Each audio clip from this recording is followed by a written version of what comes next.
Where's our music? How come we can't hear any music?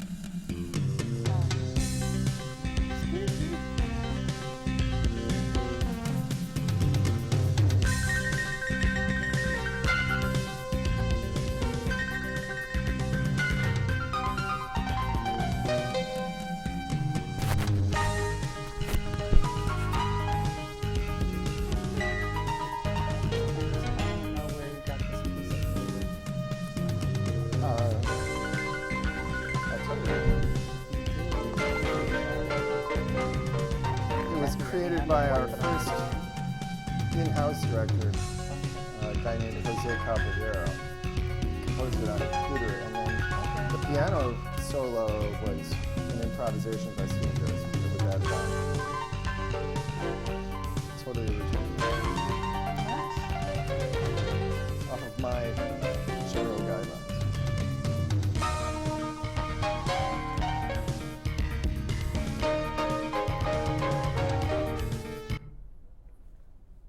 Hello, this is Martha Cooper, and I am here tonight with CTV Society, and our show is Oh Say Can You See. It is Wednesday night, March 16th, 2016, and we have a live show tonight. We'll be opening up our show at about halfway through for taking calls, comments, questions if you have them. And our show is live on the 1st, 3rd, and 5th of Wednesday of every month from 8 to 9. We also show reruns every Tuesday from 6 to 7 p.m. I'm here tonight. Our show tonight is going to be on the rise of Donald Trump and the demise of American values. My guests tonight are Christy Shellman. And also, we've got Mirko Toman. He is with CTV as well. And then there's our friend and leader, Mark Z, with CTV. So tonight, I think it's very appropriate. There's been a lot in the stratosphere lately about the rise of Donald Trump and about some of the consequences of his rhetoric. And so I do believe that this is something that, as much as I would like to not read about it or hear about it, I think it's really a good thing to do, to pay attention to and to answer to it. I wanted to just start out by talking, how did we get here? Donald Trump has been surprising everyone in the polls, and the media still seems to be infatuated, which has only helped him. And now that more states have gone, he is being considered a very serious threat by his own party, who don't seem to have much love for him, at least on the establishment side of things. I wanted to talk about the rise of Donald Trump. We were speaking earlier, Mark, about Donald Trump and his history prior to becoming a so-called political figure. I know that his history was when he started talking about the birther movement, to say that Obama was not a citizen, that none of the Republican Party spoke up against him or confronted him. And now I hear him continuing that path. And can you give us a little background on what was going on with the Republican Party before they created Trump? You can see Donald Trump as, other people have said this, besides myself, simply because it's obvious, but you don't often hear it through the mainstream media, but you can hear it through NPR, or if you're, looking for it in the New York Times maybe, or the Washington Post. And that is the idea that the Republican Party, for 40 years, ever since Ronald Reagan began to rise, ever since the 70s, you started getting this, actually all the way back to Nixon. There was a Southern strategy, and the Southern strategy was that the Republicans, who had been a Northern economic conservative party were going to appeal to the disappointed racists in the southern United States by maybe hinting that they would listen to their concerns that, you know, maybe equality had gone too far, that maybe secularism had gone too far, and there needed to be a return to good old-fashioned American values of, you know, some kind of segregation, some kind of limit on, you know, freedoms for minorities or for people to be non-religious or to have, you know, different sorts of religions. And they weren't very explicit, and they were never delivered, because what they were kind of hinting at, and this is what you hear them talking about when they say, commentators talk about the Republican dog whistle, was that they used to blow the whistle and racists would hear it in the South, but the mainstream media wouldn't really pick up on it, or if they did as individuals, they would ignore it. And the rest of the country didn't understand what was going on, but in the South they understood, and the South went totally Republican. Now once they did that, every cycle they had to become more and more conservative and promise more and more, but they were actually delivering less and less because there was only so much they could give them. And now well, then didn't they at that point become to blame others more and more? We had the liberal backlash. It was huge. It was like all of a sudden they had done their best to make liberal a dirty word. And then they also, you know, started, you know, attacking women's rights. They were anti-women's rights. It became more and more. And started calling that family values. Yeah, so they needed to become more and more extreme in their politics. And even though they did that, they weren't able to become more and more oppressive of minority groups or people who didn't see things the way you know, these conservative voters saw things. So they never saw anything delivered to them, and they became very angry. And so Trump, as Trump has now come on the scene, Trump is just kind of following in the immediate wake of the most extreme of these Republican candidates, who are people like Rubio and Cruz and, you know, you name it, the whole crop of people in the Senate and in the House of Representatives who called themselves Tea Party were very extreme. But all they could do was gum everything up, and they didn't really accomplish anything except, you know, shout out that, you know, American values had been betrayed. And one thing they glommed onto was that perhaps Mexicans were part of this betrayal, that, you know, that allowing so much Mexican immigration just showed you that, you know, there'd been a betrayal of the American people, et cetera. But weren't they trying to use that as an illustration of, well, this is the people that you blame for keeping your wages low? Well, okay, so we had to to blame someone. So we drum up a whole lot of blame and hatred towards anybody else, rather than them taking responsibility for all of the bad trade deals that they did and the economy that they ran off the rails. They're acting like this didn't really happen. It was the Mexicans' fault. Well, but Trump is not unique in the Republican Party in saying that. Right. But Trump is also, at the same time, he's willing to say, hey, you know, Wall Street has betrayed you too. And he's willing to say the leadership of the Republican Party has betrayed you. He's willing to say that it's the wealthy, it's Wall Street, and, you know, they're also letting in too much immigration from Mexico to lower your wages also. And so he's on board with that, but so are these other guys. But they're not willing to say it's Wall Street.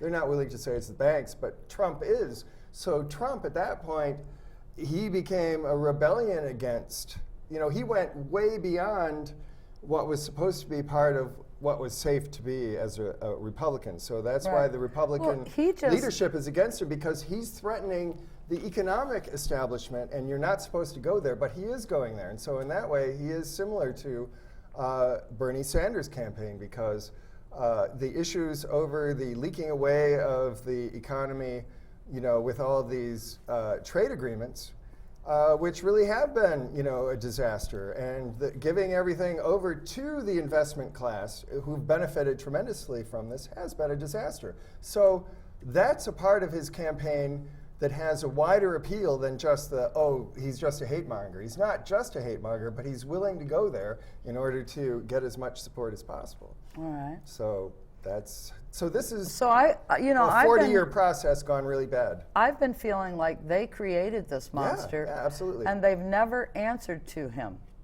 In fact, You mean answered for him? well, they've never Taken responsibility for creating. They've never taken any stance against his rhetoric or at all. There's been, in fact, they even had at one point a pledge to support whoever the nominee was. Yeah. Because they were afraid that he would divide their party's vote. Right. That's to try and keep the party together no matter what happens, right? So I know, too, I wanted to speak to you, Mirko, about, because you're from Germany, you have, therefore, a different perspective coming from a country that has had the rise of someone like Trump and coming on the back of a recession when people are really disillusioned with government. And I'd like to speak with you about how did that happen in your country, and what do you feel? How do you feel about seeing somebody like Trump rising? And I know that you've shown me articles before about how concerned Europe is with America hiring a guy like Trump for our leader. The first thing that crossed my mind when I heard that Trump would candidate, and that was just a year ago from today, and in the first couple of weeks or first couple of months, Trump as a person in the German or in the generally in the European media just appeared more in the role of a joker, of somebody that is not to be taken seriously, until we were proven wrong in that matter, that we had probably trusted the civilized American society too much to let that what is happening right now never happen. Trump is leading in all the polls. He has so far, there is probably not a single candidate on the Republican side that would be able to still limit him. So he will definitely be the Republican nominee for the office for the American president. So.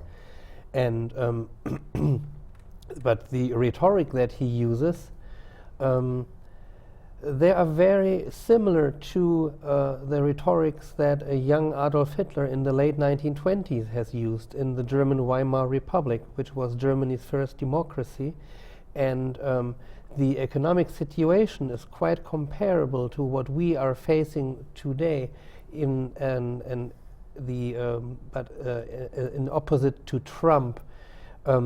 The German Nazi Party, the NSDAP, was far better organized and had far more supporters and was far more, in a way, like very focused to achieve the command of the achieve control of the government, while the Trump show is with some limitations a one-man show. He doesn't have that huge movement behind him, but what he does have behind him is the people that generally start sentences with "I'm not a racist, but," and things have to be said, and what kind of society are we living in when we cannot say what we think anymore?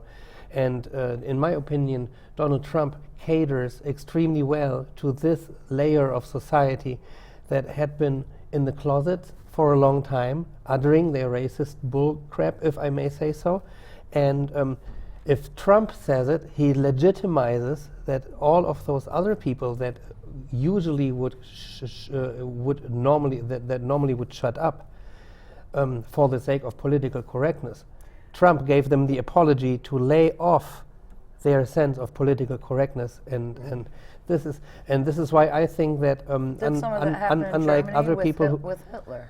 Yeah, certainly, and just like Hitler, I think Trump copies the rhetorics very well, and even the scandalous, outrageous things that he sometimes says that may appear to many as like immature or just witnessing his spontaneous absurdity that comes out of his brain. I do think that actually Trump is probably a bit smarter than we think he is, and I do think that this is a well-calculated manner of rhetorics that he's using.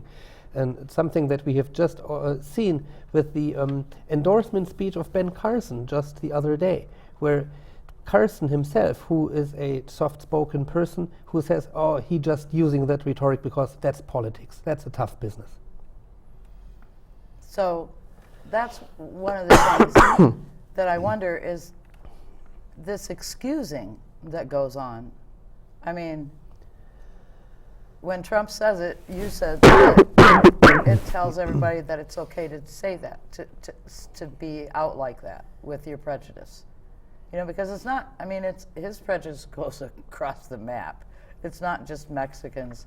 It's about refugees and Muslims. It's and women. You know, that's huge. And it's against gay people. I mean, where we think we've made strides, I fear that the media has not confronted him at all, and that's really been hard to take. I think the media has for sure pointed this out, really. But then again, my media is NPR and maybe the New York Times. I'm talking about pretty much corporate media has. I've given seen him a pass on this. Yes, definitely. I mean, he'll say outrageous things, and nobody says, "Isn't that unconstitutional?" Or well, he can say what he wants. I mean, that's the Constitution. Right, exactly. But is it responsible? Is it the kind of person you want to be president? He's calculating that, yes, this is the kind of person that the angry white people who feel dispossessed want, and he's going to use them as part of his base of support. The other thing is that he's going to, I think legitimately, point out very strong economic concerns and complaints that the people have with the economic elite and what has happened to the economy as it leaked away. Bernie Sanders was speaking to the same thing. But Trump pretty much takes the promise of returning vitality to the U.S. Economy by ending the supremacy of the Wall Street investment class and re-insulating the U.S. economy with a tariff wall in order to rebuild it up. I think that's a legitimate economic course to take, but he's allying that, unlike Bernie Sanders, with with the willingness to hint at, and more than hint at, racism and intolerance in order to get that part of the anger out there and use it to his benefit. And that's dangerous. It's a dangerous person willing to do that. It's not a moral stance to take. Yeah, I was also thinking too that in the time when this was happening in Germany, we had the rise of Adolf Hitler. We did not have any social media. We did not have it. We got the media that we were given. There's. I would say that's why the Nazis had to have so many torchlight rallies and stuff. That was their Facebook, how they united behind the Führer principle. But it went on for years and years and years. And Trump, now he's been doing this for 8 years. He ran 8 years ago and he announced, "Oh, hey, I'm a birther." I think he was born in Kenya, kind of thing. And so he was willing to go there, but he hasn't. So he's been at it 8 years, and it took Hitler about 15 years to rise to power. And he's behind where, I don't know, for a long time Hitler was a small movement, but he kept it going for years and years and years. And then it ballooned eventually when the Great Depression hit, which is after the Weimar Republic went through the terrible inflation. It came back. And then the world went into recession and everything, hit the fan, and Hitler declared a completely new economy. He declared, this is money, and forget the world money. This is money because I, the Führer, say this is money. And it worked. They had a physical capacity and technology to be one of the very richest countries in the world, and they went from being one of the poorer countries in the Western world to being one of the very richest. Perhaps, their standard But of living they even. became richer because they went and stole everybody else's. No, this was before the war. Okay. So if Trump delivers on economic promises by just doing it, like he says, and somehow he's able to get the votes to change the Congress, then we could be looking at a very different Trump and an even more frightening Trump in many ways. It's hard to say where this would go, but his willingness to play with hate is just very frightening. Right. That's one of the reasons I'm here. I was never, ever in my life moved to stand up and say, hey, I'm for Bernie or Hillary or Trump or whoever. He scares the liver right out of me. I'm a disabled American living on a pension that he could take away if he wished. It feels like that's what we're fighting against. That we have to do something. We can't let this go on. Many Republicans would want to take that away from you. That's and right. take a lot away from a lot of people. I'm not sure that that's been specifically part of Trump's rhetoric, but if he had to, maybe you and other people he'd be willing to sacrifice. I believe it. I believe his rise so. to power. Well, yeah, there's been, I feel like there's been a real attack on one group after another, in Republican rhetoric for a long, long time. Yeah. There's been this blacks are lazy and they don't want to work kind of stuff. And, and then, I really believe our country has been seriously racist for so long. And so when you start putting people in for-profit private prisons, and economic racism, systemic racism shows up in banking practices, things like this. So now we have ghettos because there were areas that were redlined. I mean, so race does show up in politics over and over. This is nothing new. But now This it's is kind of more out in the open. Yeah, it's just more it's out in the open. scarier. I saw something once recently about, now that it's out in the open, we have to kill it before it goes back to hide.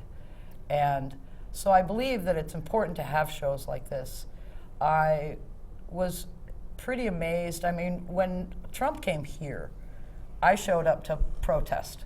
I definitely believe that we have to answer it. If the media is not answering it and the party's not answering, then I wanted other people in other countries to start seeing the people in our country showing up and protesting Trump, because I believe that I know that Trump has caused a lot of fear. I've spoken to people on the street, and they're literally afraid. When I was out there giving out Bernie cards and trying to talk about Bernie, I kept getting comments about Trump and how frightening he is, to people. I ran into a woman at a laundromat the other day. She said she liked my Bernie button, and she mentioned Trump, and we started talking, and she said, I'm really afraid. I went to apply for citizenship 2 weeks ago because I've been in this country a long time, no problem. I'm a legal immigrant. But she wants to be able to vote against Trump, so she's applying for citizen and hoping she can get it in time. But she wants to, I think that's she a good shows idea. me she's got a little girl, a 5-year-old girl's right with her. She says, my life has been here, my daughter is here. She's afraid she could be separated from her children, and this is already It's a going legitimate on fear, I think, right yes. now. Yeah. And if deportations and for-profit deportation camps are what's going on, those people aren't getting sent back. They're becoming somebody's job. They're getting separated from their families. And frankly, if you think about sending 11 million people back, a lot of those people have jobs and they're paying out in taxes. And when you're illegal, you don't get any of that money back. You don't.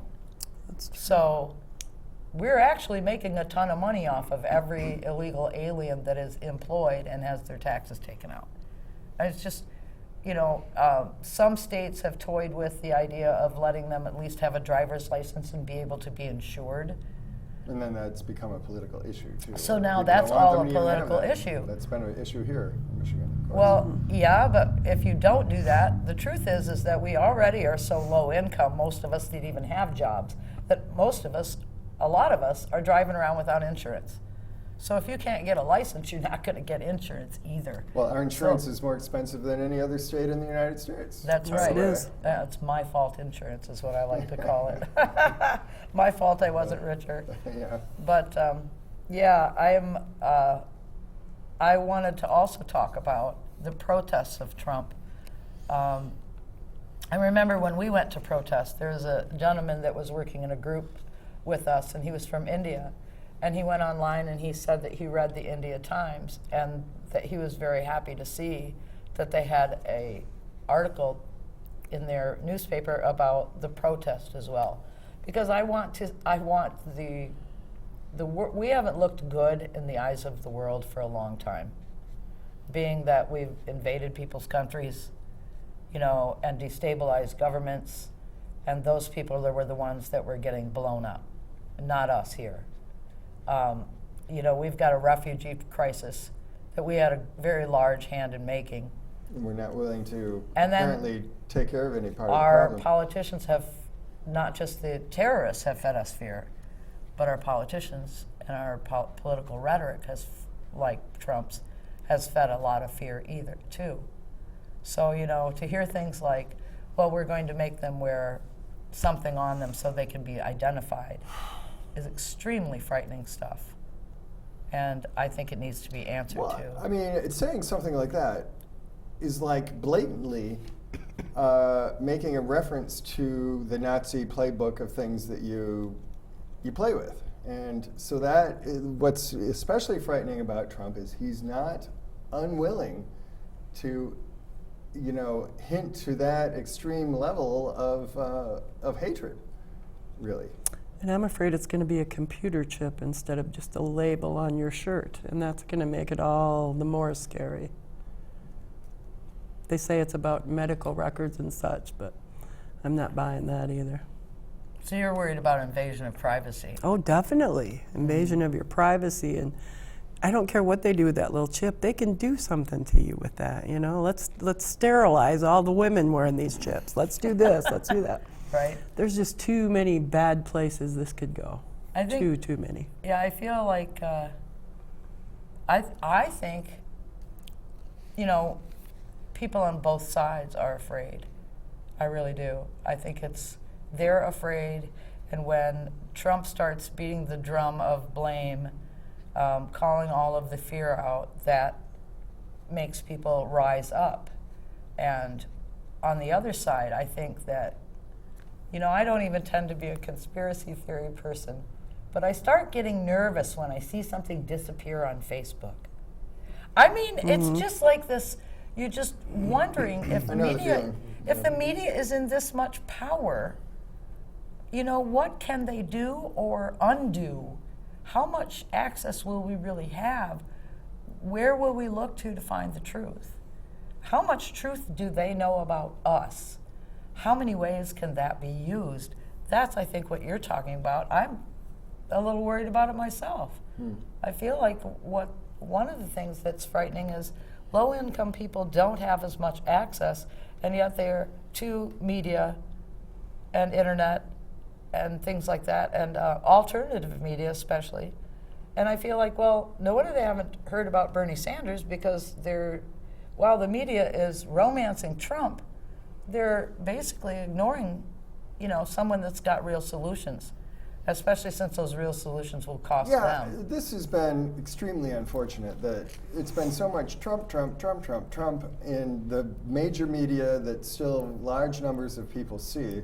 Yeah. And to find, I mean, for long periods of time, even on NPR, you wouldn't hear anything about Bernie Sanders, even though his crowds were bigger than Hillary's. PBS, You know, public he broadcasting, was, nothing. He was the only real challenger to her, and yet it's all Trump, Trump, Trump, Trump, Trump, and that is unfortunate. I mean, I think these people, actually, I think a lot of these Republican establishment types would probably rather have a Bernie Sanders than a Trump, because Trump is so much more frightening and unpredictable. I mean, Bernie Sanders, you know, he would abide by the Constitution. I don't think that we can, you know, say that for sure about Donald Trump. But Donald Trump is not talking about getting money out of politics. Bernie Sanders is taking on the political class of both parties by talking about money out of politics. There's a huge difference. You know, I know that he's talking about anti-trade deals and all that, Trump is. Same as they say Bernie is. Right. But on the other hand,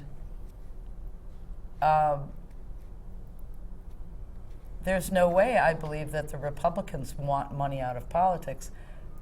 No, well, I don't think actually the Democratic leadership does either. The Democratic don't think voter so wants either. it out of politics. Yes. I would think more and more the average Republican voter probably wants it out of politics too. But you know, that's something that they've come to more recently, slowly. And many of the Democrats, rank and file Democrats, you know, have been there for a long time. Hillary represents money in politics. That's true. Trump, strangely enough, it's possible that he represents his own money and his own personality in politics.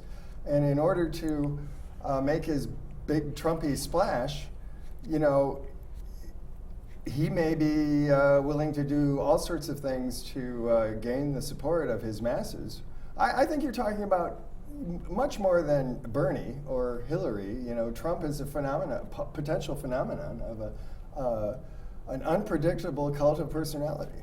And this is, you know, Well, one of the stranger things about him. we spoke to earlier about he has really basically no qualifications. He's a showman. So yes, and that being true, and that's all he has. What do we do when I think about people? Anybody with money can run for president. Anybody, and you know, he first had to be accepted by the Republican Party to run as a Republican, and I find that Well, he had money, and that must have helped a lot. okay. Well, And then they didn't take him seriously as any kind of threat. So, you know, that he was willing to up their ratings, you know, by putting on a show when he ran 8 years ago, and then as they saw him in the same role this time, they thought, oh, fun, you know, he's gonna stir up interest, and he'll be like a bit of comic relief, and it'll be kind of So it was fun to have entertainment. him on board. yeah, yeah. Trump has had another plan. I really do think that Trump does understand certain aspects He's a of manipulating salesman, people. certainly, yeah. And Yeah. I think that he has seriously looked at the history of Adolf Hitler. I mean, I'm not saying that his goal is to die in his bunker or But he is escape to to Brazil, achieve power. but you know, some aspects of Hitler, I think, have been absorbed by Trump. It seems obvious to me. And Incitement even of the when masses. Democrats go into the rallies to try and disrupt the rallies and it ends up being fistfights, this just plays into that whole kind of Hitler way of having things play out. Trump loves it when people fight because when they're swinging their fists around, they're not really using their heads, they're using their emotions, they're thinking with Right. their gonads. So And that's what Hitler loved. I would like to get back to that specifically because it's so important because like you said, he's appealing to emotion and inflaming and you know, inciting the masses after Hitler came into the picture and what happened with Hitler. Now Germany doesn't. They have laws against inciting the masses. Isn't that right, Mirko? Yes, that's correct. And yeah, this is one of the consequences from the Hitler fascism that had been overcome in 1945. So many of the quotes that Trump makes would fulfill the that this could actually be having some law enforcement carried out. But then again, That would be in Trump- Germany, Germany, for that in kind of Germany, rhetoric yeah. today. Mhm. But Trump is using it so intelligently that, of course, he knows he has nothing to fear here, because here the concept of freedom of speech is a very high value here. Right. While it is rather, to some extent, it is limited in most of the European Union countries. So, and I have the definition of the criminal code Matt, item. I'm a little Incitement bit, of the masses. I've got a caller, so I don't want that person on the phone too long.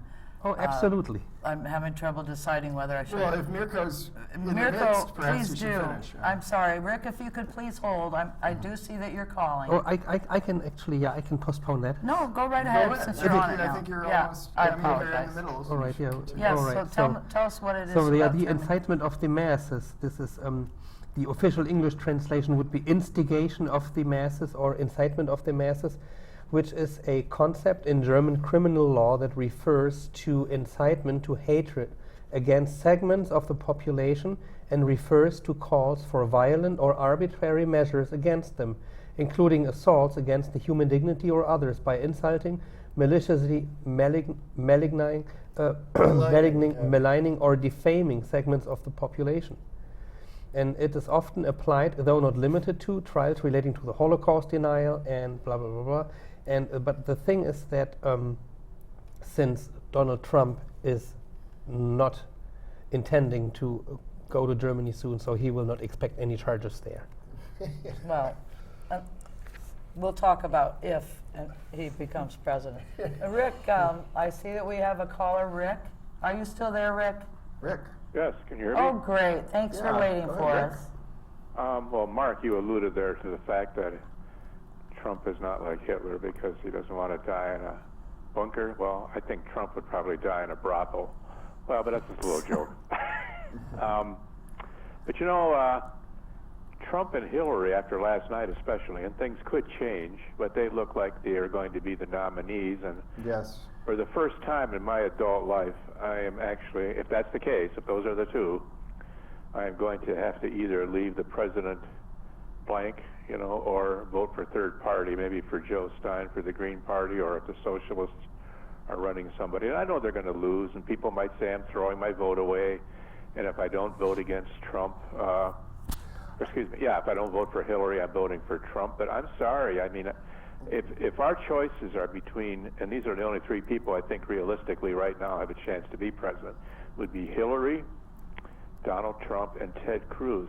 I'm sorry, if that's my only choices, I either vote for president, I'll vote for other offices, or I'll just I'll vote for third party, like a Joe Stein, because frankly, these people, Trump is the worst, of course. Hillary is basically a corporate Democrat. I mean, she gives speeches to Wall Street, and Bernie makes a good point. You know, if she's getting paid that much, what is she saying? And why won't she release the transcripts? And Ted Cruz, I think, is probably the most honest of the three, but that's just it. If he means everything he says, he's an extreme right-winger. I think he's kind of a Dominion theology type of person. I mean, I hear he's the most hated person in the United States Senate. Even by his own party. Yeah. although I mean, guess Mike Lee endorsed him, and Lindsey Graham, who doesn't care for him, he just no, he's the person who he said just this. considers now, and frankly, I personally think in the Republican Party now, if it comes down to him and Trump, and I'm not going to vote for either one of them, but I just honestly feel, and you may all disagree with me, that Cruz actually is the lesser of the two evils. I mean, Cruz hasn't gone around demeaning everybody and using foul language and demeaning women and Muslims and Mexicans and the president and handicapped people and POWs. It just goes on. And these silly people that are working for him, I know they're being paid by him, but these people get on one of the three cable networks, and no matter what Trump says, it reminds me of the Animal Farm line. Yeah, you know, I am very disappointed that it looks like, I think the only people who have a shot, unfortunately, are Hillary and Trump at this point. And I look at Hillary as the establishment. I look at Hillary Absolutely. as, you know, Wall Street and the leaking away of the economy and going to Davos and, you know, celebrating the globalized economy. And the people who are voting for Trump or voting for Bernie have every reason to be very angry at people like Hillary for what they've done to the United States economy, to the average American person. Well, not only that, but so I have sympathy actually for the Trumpites because I have sympathy for the Bernieites. What I see is that Trump is willing to use hate and mix that in with the rest of it. So I am also very torn in terms of how to use my vote, actually. Well, if you look at Germany, prior to Hitler taking over. Of course, that was the Weimar Republic, which was a pretty unstable government, and they were coming out of the First World War when they suffered so much from reparations and so forth. But what you had there was the far right, the Nazis, the far left, the communists. There was a socialist party, the Social Democrats. And unfortunately, they didn't muster enough support. In fact, the communists actually encouraged people not to vote for the Social Democrats because they said they were no better than the Nazis. Now, who could believe that, right? So what happened is the far right took over there, the Nazis took over, and, you know, we had World War II, we had the Holocaust, and I wonder how many people that thought the socialists were no better than the Nazis said that after 1945. But anyway, don't get me wrong, Hillary is better than Cruz or Trump. I'm not so sure she's that much better than John Kasich, but I don't think John Kasich is really going to be a factor. I mean, if John Kasich ran against Hillary, I might actually think about voting for Kasich, because at least we know what he is. Hillary is pretending to be this progressive, and it's funny because I don't know how many of you are familiar with 1680 AM. It's a progressive radio station here in town. Have any of you heard of it? Yes. Have any of you- WCRR? Yes. Well, most of the folks there, of course, are, if not all, are progressives, and you know, most of them are for Bernie. But the people that are for Hillary say things like, "Well, you know, Bernie says all the right things, but he can't win. Hillary's who we have to vote for, and we just have to nudge her more to the left." So why should you vote for a candidate that you have to force to move to the left if you're a progressive? Why not vote for the true progressive like Bernie? And then the people on the right who say they're sick and tired of America being controlled by billionaires. Excuse me, so you're going to vote for a billionaire? That's your answer? I mean, Well, but remember, of course, Bernie won here in Michigan, you know. I just have to, because I myself personally am not ready to say that Sanders cannot win. no, I just say it looks bad, right? I know. Looks extremely I'm not answering you, It's you not Mark. impossible. I'm not answering you, Rick. I'm answering Mark. I'm all for Bernie, don't get me Okay, wrong. I understand. I also feel like she's out of southern states. I mean, Yeah, look frankly, where her support is coming from. Exactly. mostly. Look at where the support is coming from, and look at the. On one hand, we've got the media sucking up and enjoying the Trump show. Oh, yeah. You know, and really, what it boils down to is where the media is at is if it bleeds, it leads. And this is just our political system bleeding. So it's the same thing of that. Let's go find ourselves a political train wreck to entertain the masses today. So they have something at stake in not voting for Bernie and seeing to it that Bernie has kept us quiet. Any news out there about Bernie is negative, and how he can't possibly win at this point. And anything you see out there, because Bernie is threatening their cash cow. So Well, I was gonna say, I know maybe I'm just a little bit, still got too much hope than to be that cynical. Well, I'm with you. I hope you're right. But I'm hoping that California, Oregon, I don't know yet what could happen, but I am not going to do what the rest of major media is doing out there and saying Bernie's gig is up. If you look at MSNBC, which is supposed to be the most liberal of the three networks, and it is, a cable, but a lot of those people make pretty good salaries, and I think these people like Chuck Todd and Chris Matthews and the rest of them, you know, they make a lot of money, and I think they're afraid if Bernie gets in, they'll have to pay higher taxes. I think they have no such fear of Hillary. How stingy of them. You know, I don't think it's the higher taxes that the rich media guy that has a job is going to pay. I think what it really is if you got money out of politics, how much money do those 5 corporate media giants actually make from everybody that has to spend all this money on politics? Oh, sure. That's what they're afraid of losing. They're afraid of losing everybody's advertising dollars. Well, we know that all the media are corporate controlled. So I don't know what Bernie's going to do to answer that. But as I said, I'm still not ready to count out the first hope that we've had for a long time of any kind of economic justice that might actually carry along with it some social justice. This is the first man or woman, person who's professed to be a socialist who's actually gotten this far in our political history. Right, and what It's Trump remarkable. does, It is. what It Trump is so. does is, and he's said so many outrageous things that it's gotten to the point where he can say anything outrageous to entertain his masses, and they're all going to cheer. So when he sits there and tells a lie like Bernie's a communist, okay, well, he's not a communist. We've got Mirko sitting here and saying there was the Communist Party and the Socialist Democrat Party in Germany and the Nazi Party, and that's how Trump came up. So He's probably about like Franklin Roosevelt in reality. You know? Bernie Sanders? Yeah, in terms Yeah. of his extremeness to the left, I don't think he's, I think that it's more like something like that. He's a social democrat. He's a, Right. he's like Yeah. a Fabian socialist. Let's evolve toward another society, like, do it Right. within the Constitution, this kind of thing. He's not a revolutionary Marxist, But which is Bernie, what Trump implies. Bernie He's a has said well-centered that. social democrat. What were you saying, Rick? Well, I was saying when Bernie made the comment that when Eisenhower was president and had a Democratic Congress back in the 50s, and I remember those days, the top percentage for very rich people, and it was probably never actually paid because they found loopholes, was 91%. And Bernie says, I'm not asking for that higher rate. He says, so am I less of a socialist than Eisenhower? Well, probably so in that sense.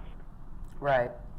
But, I know that what Trump does is he makes up a whole lot of story and lie, and nobody calls him out on his lie. If he says, oh, Bernie's a communist, I haven't seen anybody yet that says, oh, no, Bernie's a democratic socialist. Even people that are Democrats are doing the same thing to Bernie Sanders. They're not saying he's a democratic socialist. They're saying he's a socialist. Well, the Right. media is too, because they have as big or bigger an axe to grind than Hillary Clinton. Well, as you know, a lot of people that call themselves liberals still uphold the capitalist system. Now, Mark, you and I know that when this group got started with Frank Gerard, that most of us, if not all of us, were socialists. But there are a lot of liberals that don't I'm really, still a socialist. a lot of liberals don't necessarily hate capitalism, and I think a guy like Bernie scares them. Well, but look what the thing that many people realize in the masses. Let's talk about the masses. Many people in the masses now realize that. So what's so wrong with socialism? Looking at what capitalism has done for me, and it's more and more it's become what capitalism has done to me in Yes. a negative sense. That's right. And they see how this depression that we had, so-called Great Recession, came about, and that the people who brought it about are still, like 1/4 of the U.S. economy, and more than likely they're going to do the same thing to us and acquire more and more of our real property as they do this. It's Well, I actually always- So what the less hell? than 1/4, but I always analogize capitalism to like a giant lottery game. There's a few big winners. Some people win the very big prize.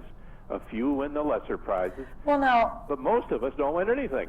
Well, Mirko from Germany, I toss it back to him because he's been sharing stories with me, and basically they have a socialist democrat government. Isn't that correct? It's called a grand coalition. We have a conservative party that has currently a coalition with the social But democrats. it is still their economy is capitalist, Yeah, sure. so it doesn't do away with capitalism to have some socialism in there as well. I wouldn't consider Germany and most of the European Union states, I would not call them socialist states. Are they These socialist are still democratic states? these are still capitalist states, but the capitalism is a bit more regulated than it is in the motherland of the most untamed form of capitalism, which is here. Okay. Well, we used to have a form of capitalism that had a healthy welfare state, that had a lot of government research and development. There were big government programs to develop society, and this And is projects all that been were under peop- attack for a very long time.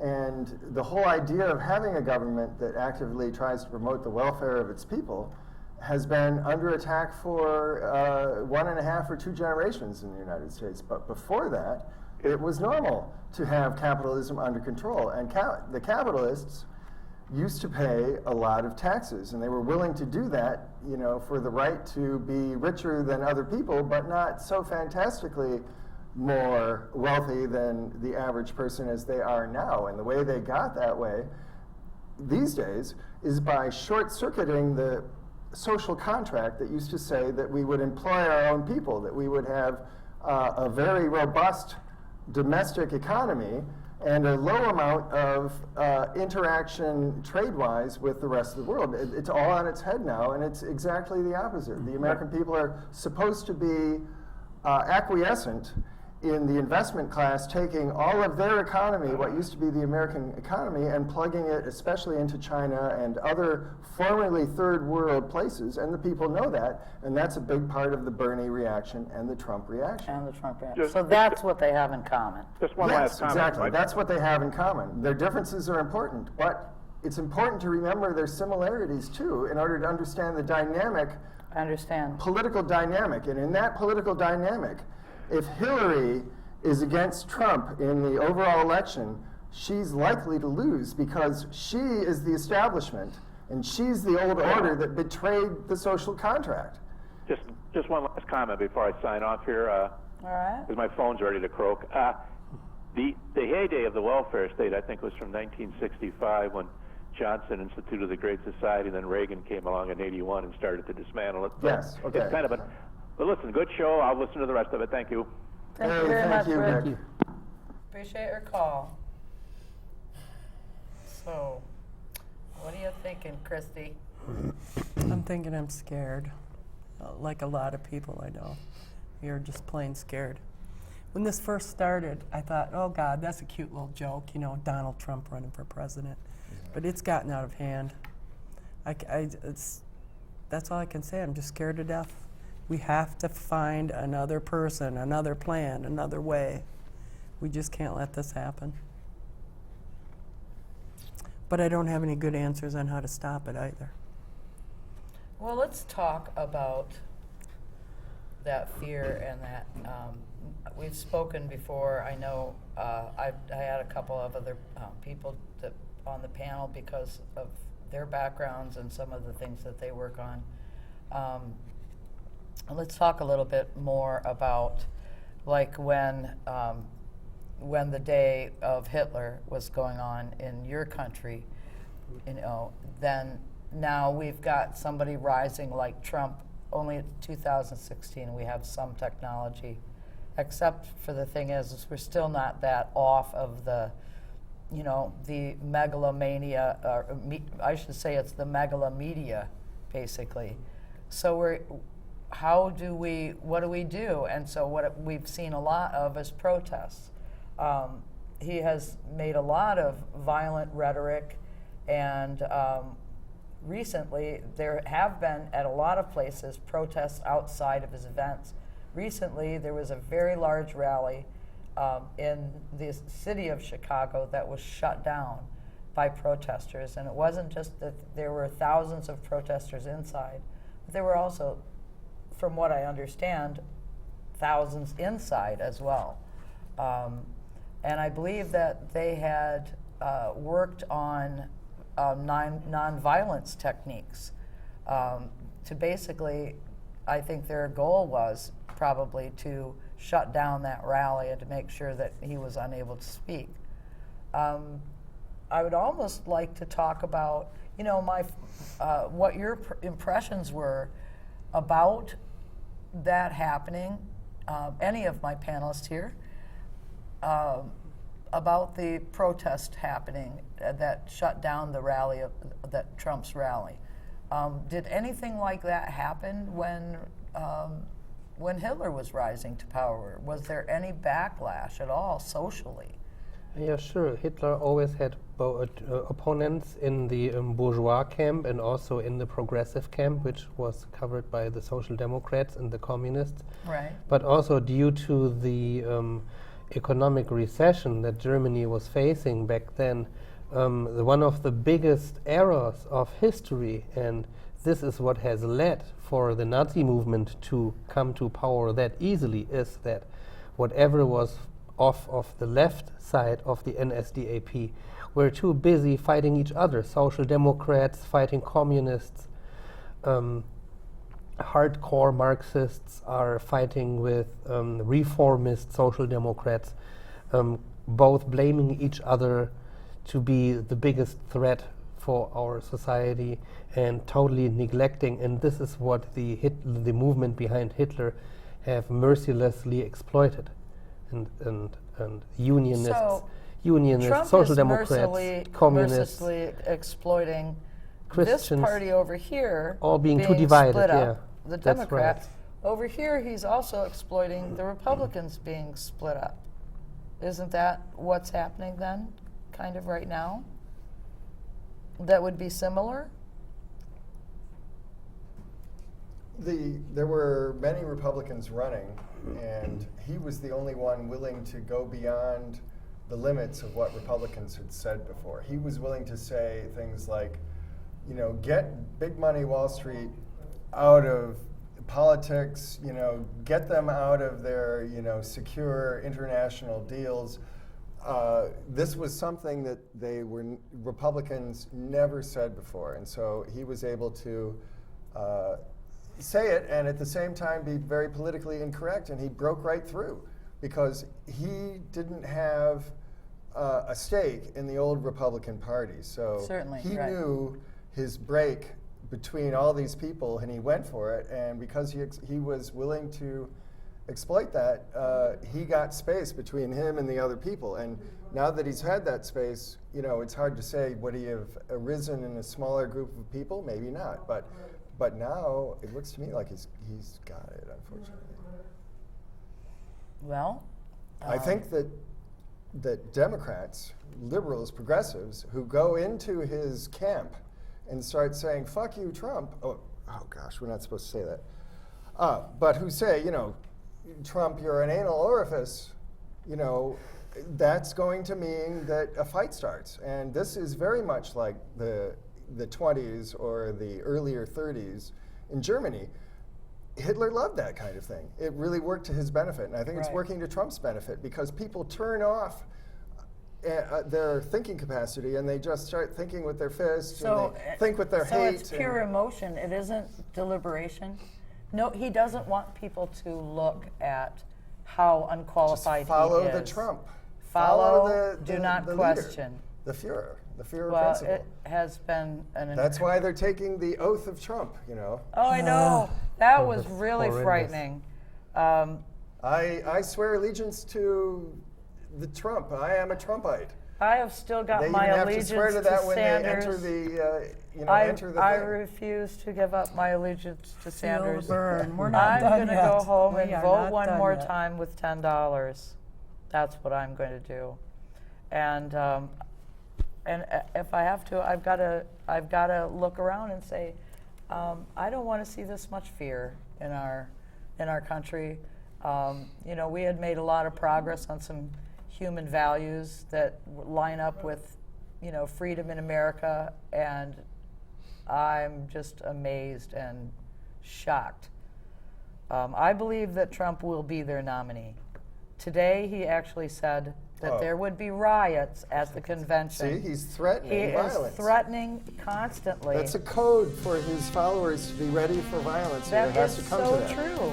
It is so true. So, What he says matters. He's Yeah. the leader. He's the Führer. well, if I had thought it would be fun to watch the Republican Party implode, but it's not as fun as I thought it would be. No, but they created this monster. By Well- everything they did up to this point, now they're appalled at what they've created. So Frankenstein is going, you know, my Well, creature is ugly, you know. Yeah, I gotta What love your ugly happened? baby. Anyway, I He wanted was to so thank my beautiful. guests, Christy and Mirko. Thank you very much for was a being pleasure. here, and you too, with all of your fascinating information. Unfortunately, this is a topic that could go on entirely too long, and I think at about an hour I've reached my limit of. My gut is churning just thinking about I all know, this I stuff. know. Well, we have to do something, and I'm not done trying. So. I'm sorry about the F-bomb.